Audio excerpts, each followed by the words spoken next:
night feels heavier than my bones. Every heart beats like an echo, calling through a valley made of stone. Ya, yang gengs yang dikasihi oleh Tuhan. Tadi kita sudah dengar monolog ya. Dan beberapa dari kita mungkin pernah mengalami hal yang serupa gitu. Jadi jam 2 pagi misalnya kita badan kita bilang, aduh udah capek sekali, sepertinya enak untuk berbaring di ranjang gitu ya, tiduran tuh. Mata kita bilang udah lelah banget, udah ngantuk, ayo kita tidur tuh. Tapi tiba-tiba pikiran kita ngomong gini, tunggu, sebentar. Kamu ingat gak kalau nggak salah ada WA kamu ke si dia yang 2 hari lalu belum dibalas? Gitu. Tiba-tiba kita jadi berpikir, dan karena penasaran kita buka handphone, ya. Kita buka handphone dari si dia, terus kita lihat, ih bener loh, ada yang belum dibalas nih, gitu. Kenapa dia belum balas ya? Apa dia sakit? Tapi kalau sakit biasanya dia nggak akan begini gitu loh. Jangan-jangan dia lagi marah. Terus kita scroll, kita lihat chat-chat kita ke dia. Jangan-jangan kita mengatakan sesuatu yang bikin dia sakit hati. Itu. Atau jangan-jangan saya itu nggak bisa ngomong baik sama dia, gitu ya. Atau jangan-jangan saya orang yang nggak menyenangkan untuk berhubungan sama dia. Atau jangan-jangan saya nggak layak dikasih gitu. Hanya dalam waktu kurang dari 5 menit, sesuatu yang tadinya hanya chat yang nggak dibalas, tiba-tiba berubah jadi krisis identitas. Itu. Pernah ada yang ngalamin seperti itu? Dan kita bisa jadi penulis terbaik dari hal-hal buruk yang belum tentu terjadi. Nah, saat ini kita akan melihat apa yang dikatakan oleh firman Tuhan tentang hal ini. Kita akan melihat dari Matius 6 ayat 34. Matius 6 ayat 34, Yesus berkata seperti ini. Sebab itu janganlah kamu khawatir akan hari esok, karena hari esok mempunyai kesusahannya sendiri. Kesusahan sehari cukuplah untuk sehari. Kalau diterjemahkan ke bahasa gaul, Tuhan mau bilang begini, stop bikin film horor tentang masa depan kamu. Itu ya. Nah, gue pernah kenal seseorang gitu ya, seorang pria. Dia itu pekerjaannya sangat baik, karirnya sangat baik, penghasilannya bagus, dan dia baru jadian sama cewek yang dia kejar dari 2 tahun yang lalu gitu. Wah, jadi sosial media itu menggambarkan tampaknya bahagia gitu ya, tampaknya, karena kita tahu apa yang muncul di sosial media itu kebanyakan nggak begitu keadaannya itu. Dan benar juga gitu, suatu hari si pemuda itu dia lagi murung banget duduk di dalam mobilnya dan dia lagi galau banget. Kenapa? Karena dia baru dapat assignment dari kantor, dari perusahaannya. Ya, dia ditugaskan di bagian promosi corporate gitu ya, dan dia harus menaikkan engage dari sosial media corporate-nya dari 300 viewer jadi 5.000. Wah, dia seorang yang introvert, nggak pernah tahu namanya sosial media, tiba-tiba dia harus melakukan hal itu. Dia harus belajar digital marketing yang dia nggak tahu, terus hands on dengan TikTok, dengan YouTube, dengan IG dan segala macam. Lalu dia berpikir, bisa nggak ya saya mempelajari hal itu dengan cepat? Bisa nggak saya itu melakukan hal itu? Kalau saya gagal gimana? Kalau saya nggak bisa melakukan tugas dari perusahaan saya gimana? Kalau saya gagal, kan kemungkinan saya bisa dipecat nih. Dan kalau saya dipecat, bisa jadi si dia itu tinggalin saya itu, karena saya jobless kan. Itu. Nah, pikirannya terus bergumul, maju ke hal-hal yang aneh-aneh gitu ya, sampai dia itu capek sendiri. Padahal hal itu belum kejadian, gitu ya. Hal itu belum kejadian. Jadi yang dikasih oleh Tuhan, dengarkan ini. Kadang-kadang kita merasa capek bukan karena kita sedang menghadapi dunia, tetapi karena kita terlalu sibuk dengan pikiran kita sendiri, tuh ya. Kita belum menghadapi dunia, tapi kita sibuk dengan pikiran kita sendiri, sehingga kita jadi lelah. Tuh. Kadang kita ini suka begitu ya. Jadi belum kejadian sudah panik, terus belum gagal udah sedih, gitu kan. Terus belum juga melakukan hal itu, udah mundur duluan gitu. Ada juga yang belum diet tapi udah takut kurus duluan gitu. Wah, jelek saya kalau kurus. Kita jadi suka pikiran hal itu ya. Nah, yang perlu kita ketahui, yang perlu kita mengerti tentang kecemasan atau overthinking itu adalah yang pertama, kecemasan itu adalah imajinasi tanpa iman. Itu ya, kecemasan itu imajinasi tanpa iman. Memangnya kita nggak boleh berimajinasi? Boleh-boleh aja. Karena tanpa imajinasi, saya nggak bisa nulis novel yang panjang sekali gitu ya, yang tebal sekali. Sesuatu yang saya lakukan dalam beberapa tahun belakangan. Tanpa imajinasi kita nggak bisa mendengarkan pemain musik tadi ya, band yang ada di sini yang menyanyikan lagu dengan luar biasa gitu.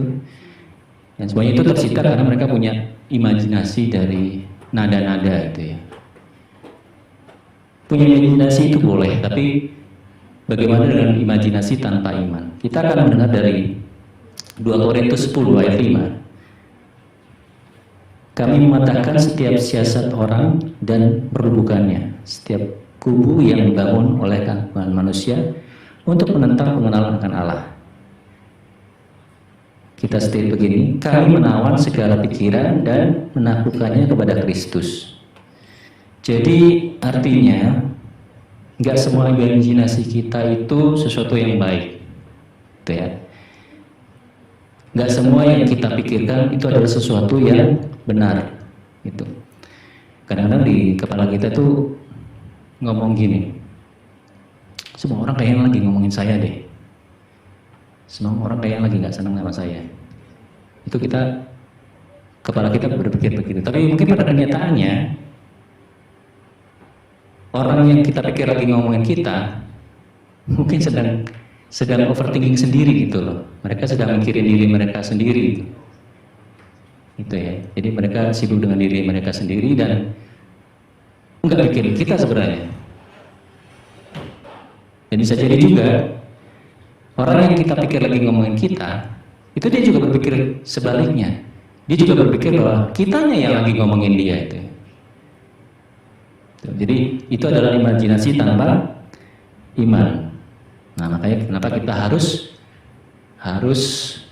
menekan itu semua dan berikannya kepada Kristus gitu ya, menaklukkan, menawan segala pikiran kepada Kristus. Yang kedua, Tuhan itu tidak pernah panik, gitu ya. Ini tentang kecemasan kita selalu cemas, kita selalu panik, tapi Tuhan nggak pernah panik. Ada yang pernah dengar atau pernah baca Tuhan itu ngomong gini, wah kok gitu ya? Kenapa jadi begitu? Gitu ya. Ada yang pernah dengar Tuhan ngomong begitu? Kayaknya semua di kitab suci agama manapun nggak ada yang menyebutkan bahwa Tuhan itu panik gitu ya.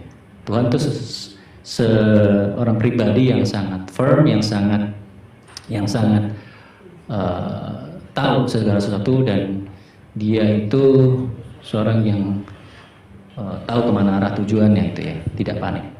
Nah, kita baca apa yang ada di dalam Mazmur 121 ayat 4 di dalam Alkitab. Mazmur 121 ayat 4 mengatakan, sesungguhnya tidak terlelap dan tidak tertidur penjaga Israel. Ya, maksudnya penjaga Israel ini adalah Allah, karena Israel adalah milik Allah. Dan jelas dikatakan di sini bahwa Allah itu tidak terlelap dan tidak tertidur. Artinya dia selalu waspada, dia selalu alert, gitu kan? Dia selalu monitor segala sesuatu. Nah, kayaknya sangat susah sekali buat orang yang selalu berjaga, selalu waspada itu ya, selalu siap untuk panik, gitu. Karena dia sudah ready sebelumnya. Nah, ini saya mau ilustrasikan seperti ini. Kita itu jam 2 pagi itu overthinking, terus kita nggak bisa tidur, insomnia. Jam 10 kita nggak bisa, kita ngantuk gitu, nggak bisa kerja dengan baik, nggak bisa kuliah dengan baik, nggak bisa sekolah dengan baik. Tapi Tuhan itu tidak pernah tidur. Tadi dikatakan ya dalam firman, Tuhan tidak pernah bingung, Tuhan tidak pernah panik. Tuh. Jadi dua kutub ini kita bisa gabungkan seperti ini. Ilustrasinya ada anak yang naik mobil disetir oleh papanya. Jadi setiap hari papanya mengantarkan anak ini ke sekolah, dari rumah ke sekolahnya. Mereka lewat jalan yang itu terus, sehingga ya secara spontan anak itu pasti udah hafal jalannya ya.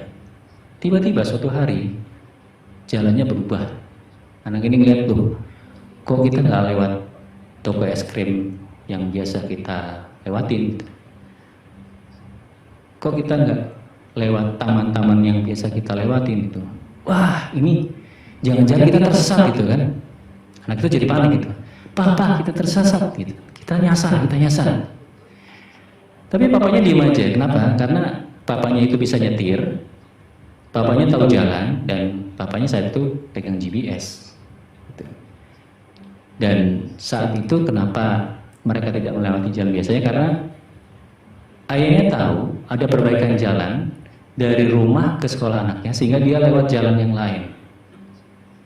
Jadi dia tidak panik. Sementara anaknya mengira mereka tuh nyasar gitu ya.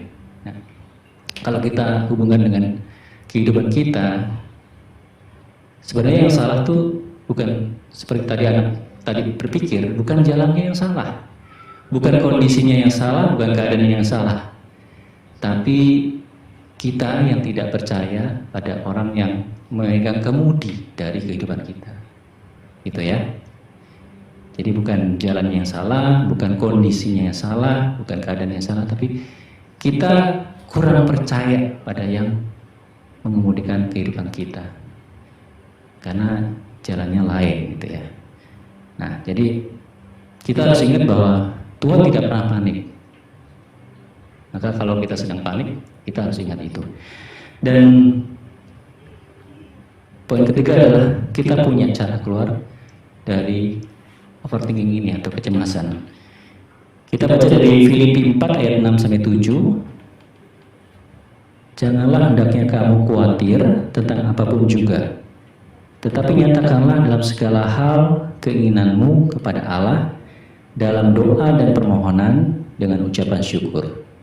Damai sejahtera Allah yang melampaui segala akal akan memelihara hati dan pikiranmu dalam Kristus Yesus. Ya. Di Filipi 4 ayat 6 sampai 7 ini kita punya way out dari overthinking. Yang pertama, ya, nyatakanlah dalam segala hal keinginanmu kepada Allah. dengan doa dan permohonan, dengan ucapan syukur. Jadi apapun yang terjadi dalam kehidupan kita, bicara sama Tuhan, gitu ya. Bicara sama Tuhan, jangan bicara sama diri sendiri. Kenapa? Karena kita tahu musuh terbesar itu adalah diri kita sendiri, gitu. Tapi kita suka banget untuk bicara sama diri kita sendiri, gitu ya. Kita berdebat sama isi pikiran kita. Oh, nggak gitu. Menurut gua gitu, tapi pikiran kita bisa counter lagi. Menurut gua itu harusnya begini, tapi pikiran kita bisa counter lagi, dan kita sering kalah, gitu ya. Kita sering kalah dalam hal itu, karena memang ya itu tadi, musuh terbesar adalah diri kita. Yang mana seharusnya kita harus membawa itu kepada Tuhan. Jadi kalau sedang dalam permasalahan, bicara sama Tuhan. Yang bicara sama diri sendiri. Agak aneh juga ya kalau bicara sama diri sendiri itu agak-agak gimana gitu kan kita nyebutnya itu. Agak udah ngije gitu ya. Tapi kita harus bicara sama Tuhan. Nah, yang kedua, ganti perspektif kamu yang selalu mengatakan bagaimana kalau. Ya, di pertemuan kita sebelumnya gitu ya, di video kita sebelumnya kita pernah bicara, kita pernah merenungkan bahwa kalau kita mau melihat sesuatu yang berbeda, kita harus bisa melihat dari perspektif Tuhan gitu ya, bukan dari perspektif kita. Dan korelasi dengan ini, bagaimana kalau kita mengganti perspektif bagaimana kalau itu ke perspektif yang berbeda, perspektifnya Tuhan. Kalau kita sering bilang, bagaimana kalau aku gagal? Bagaimana kalau aku nggak berharga gitu ya? Boleh kita ganti, kalau saya gagal, saya tahu ada Tuhan yang menjaga saya. Bagaimana kalau saya nggak berharga? Kita ganti. Meskipun dunia bilang saya nggak berharga, tapi saya berharga di mata Tuhan. Gitu. Jadi kita ganti perspektif kita. Karena kita suka percaya dengan what if yang kita buat sendiri daripada God is. Gitu ya. Kita ganti perspektif kita. Nah, untuk bisa mencapai atau memasuki dua way out ini, kita nggak bisa serta-merta untuk melakukan hal itu kalau kita masih dengan isi kepala kita sendiri yang sangat sibuk gitu ya. Jadi untuk bisa masuk bicara ke Tuhan, bisa mengganti perspektif kita dengan baik gitu ya, kita harus melatih hati kita untuk diam.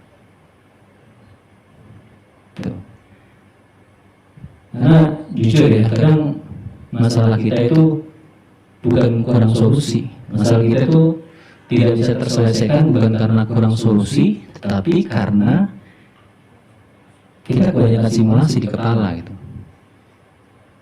Kepala kita terlalu berisik sehingga kita jadi galau mau ke sana atau ke sini. Ya. Jadi kita nggak bisa firm sehingga hati kita selalu bergoyang, hati kita selalu bergetar. Kita harus melatih hati kita untuk diam. Nah, supaya kita memahami hal ini, saya akan praktekkan satu hal supaya teman-teman yang bisa mengerti maksud dari kenapa hati kita harus kita latih untuk diam gitu ya. Sebelum kita bisa bicara sama Tuhan, sebelum kita bisa masuk hadiratnya, sebelum kita bisa mencapai perspektif yang berbeda, yaitu perspektifnya Tuhan. Saya akan praktekkan satu hal, semoga dia bisa memperjelas. Jadi di sini ada gelas yang melambangkan kehidupan kita, dan ada satu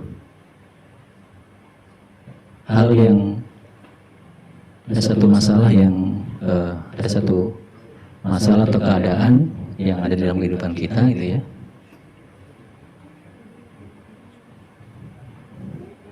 Dan kondisi itu kadang membingungkan kita. Kondisi itu kadang sangat membuat kita berpikir ini benar atau enggak ya. Tuh. Jadi tadinya kita firm gitu, tadinya kita kita tidak mempermasalahkan hal itu, tapi tiba-tiba ada pemikiran kita yang kita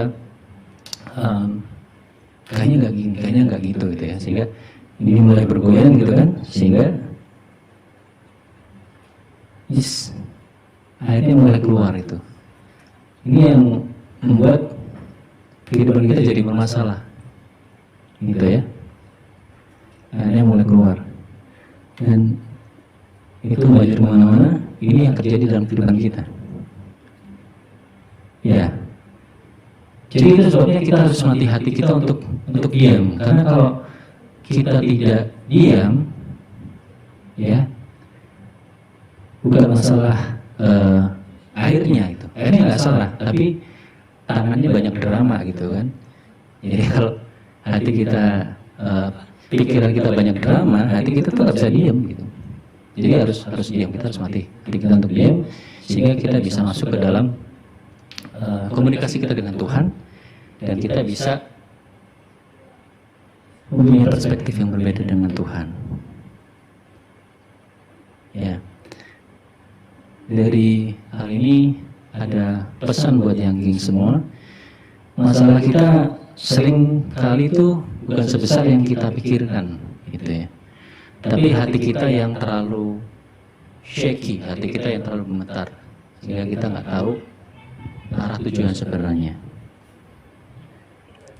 Jadi pada saat ini saya mau ajak yang geng semua, teman-teman semua, untuk mari kita bisa mengambil waktu saat ini untuk kita berlatih untuk diam sesaat.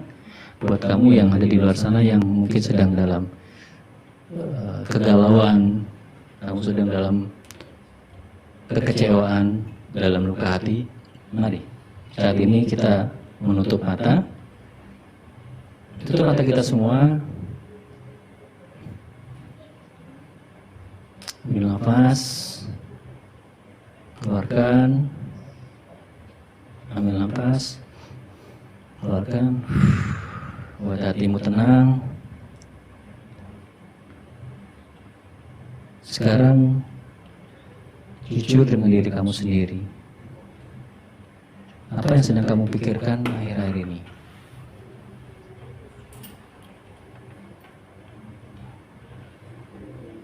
Apa yang terus bikin kamu itu susah? Apa yang bikin kamu terus terombang-ambing?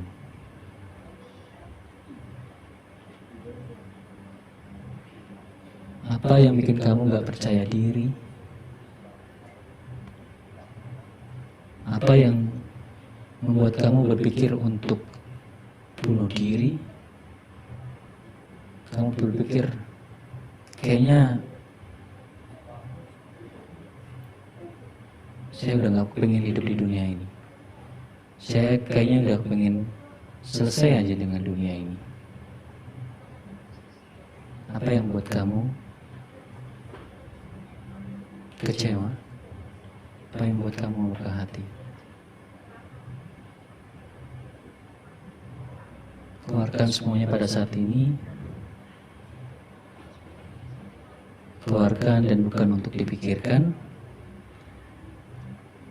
tapi pada saat ini saya mau ajak kita semua untuk berkata sama-sama, Tuhan, aku capek mikirin hal itu semua. Aku capek menanggung beban pikiran itu sendirian. Aku gak bisa kalau harus terus move on sendirian. Oleh karena itu, aku mau serahkan apa yang ada di isi kepalaku kepada Tuhan.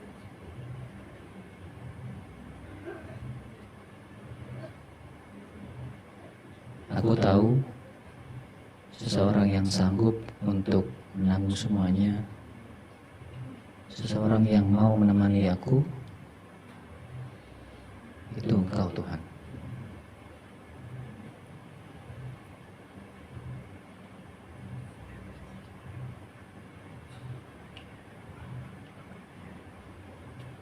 Bantu aku Tuhan, karena aku perlu Engkau.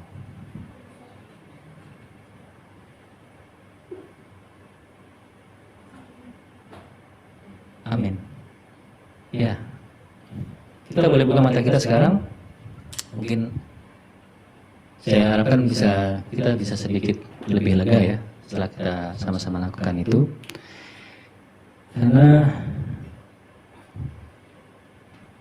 pada saat ini mungkin masalahmu belum selesai,